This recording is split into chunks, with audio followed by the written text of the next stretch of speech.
今日我哋講下中國急需要改革嘅民族教育，漢民族為主嘅民族教育，因為冇咗漢民族意識，而且俾一啲外族基因嘅北佬壟斷咗話語權，佢哋就利用民族團結嚟做借口，掩蓋真相，限流封殺我哋粵語嘅話語權，南方人嘅話語權。佢哋其實希望中國人越唔團結就越好，佢哋嘅老細就可以肆無忌憚咁揾着數啦。因為冇咗正確嘅漢民族主人翁意識，所以香港人就變到唯我獨尊、自由散漫，容易俾人利用咯。其實佢哋大部分人都誤會咗21條啦，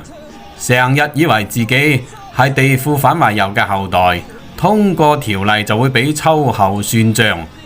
大陸而家都冇呢支歌仔唱啦。嗰啲表面上睇起嚟矯枉過正嘅懲罰，其實就係北佬操縱下民族教育缺位造成嘅。只要漢民族意識足夠強，認同自己就係受益者，就係國家嘅主人，反對國家民族就係反自己，邊個會咁傻唔愛我哋嘅國家民族呢？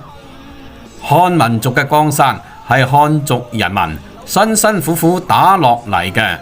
建設起嚟嘅，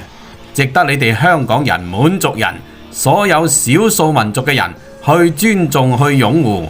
千祈唔好俾啲外族勢力利用完，再俾美國佬利用，導致錯上加錯。